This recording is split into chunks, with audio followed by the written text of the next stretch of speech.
any good. Then he went into a full wind-up as if he were facing a real batter. In that moment, I was thinking, what a freaking tool. This is going to be great. He threw a perfect strike. Fuck me. I went home that afternoon and threw 10 pitches with Jackson and Lucas.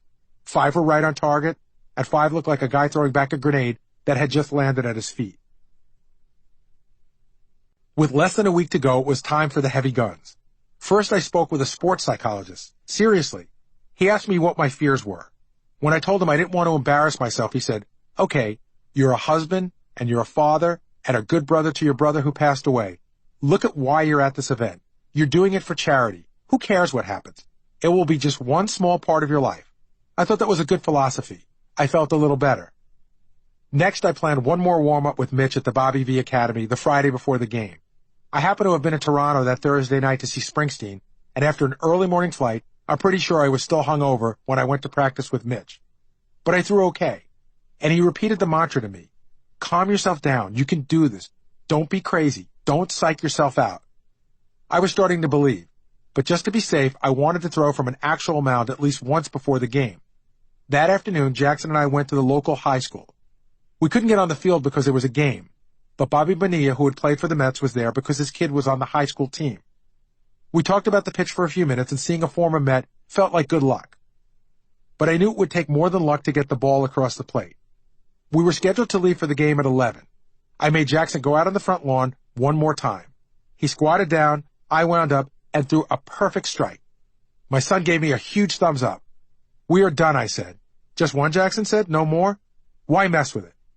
We went home and piled the whole tribe into the car. Mary, Jackson, Jackson's friends, Lucas and Lucas's friends. John Hine bought tickets to the game. He was going to meet us there. I was ready. We walked into the press room, and who was there waiting to support me? Artie. He was not being a dick, but his mere presence was unnerving. The guy who had been my biggest detractor, the ultimate Yankee fan, was going to be sitting in a front row seat. I seriously started to freak out, and no one was all that interested in calming my nerves. Next to Artie was John Franco, the former Mets reliever, the quintessential Italian ball-buster. He could tell I was losing it and left the press room with me for the walk through the tunnel toward the field. He draped his arm around my shoulders and whispered in my ear, "Don't fuck this up. You can't fuck this up." Then he stood behind me and pretended to massage the knots out of my shoulders. "Release the tension and don't fuck this up," he said. He was killing me. When we got on the field, it was just a pig fuck. Jose Reyes, the Mets shortstop, was in center field, and David Wright, the third baseman, was near second as they played a long-distance game of catch. Sebastian Bach of the 80s hair band Skid Row was walking around getting ready to sing the national anthem. Rob Smigel, the guy who voices Triumph the Insult comic dog, was there because he had a kid with autism. And fucking Artie was just walking around home plate.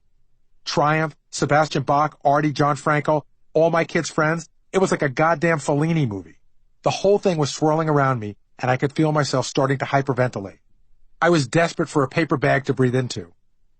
One of the Mets reps handed me a ball and told me to go stand by the Mets dugout. But all the action was by the visitors' dugout. That's where everyone was hanging out.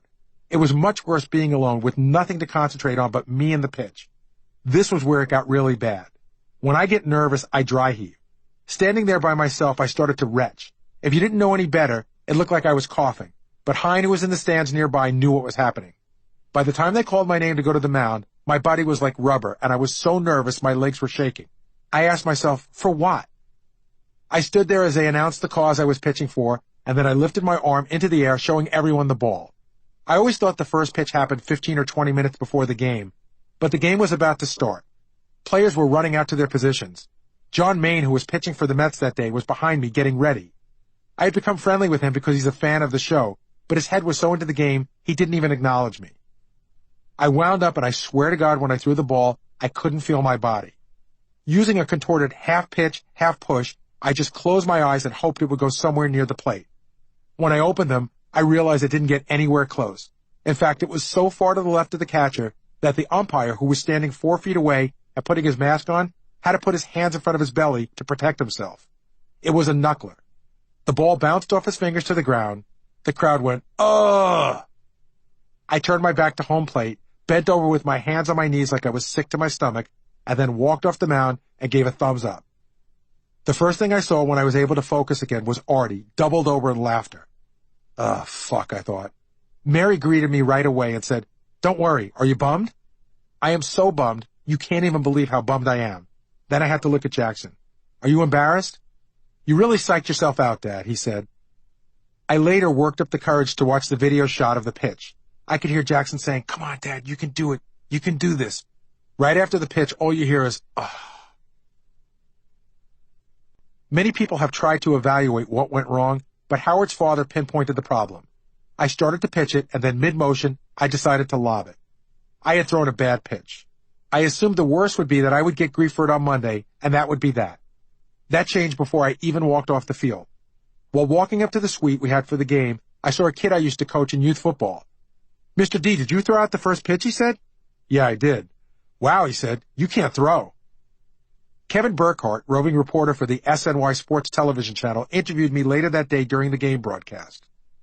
I thought he wanted to talk about the Autism Society, but after one question he said to me, you threw out some first pitch. Then he showed it on the screen for all to see again. What are you thinking right now? All I could say was, I was really hoping that would not end up on television. After the game, Hein came up to me and was being so kind. Too kind. I needed a drink. We went to a barbecue in Connecticut after the game. Everyone asked me how it went, and when I said bad, they asked how bad, and I said so bad. Someone poured me a scotch.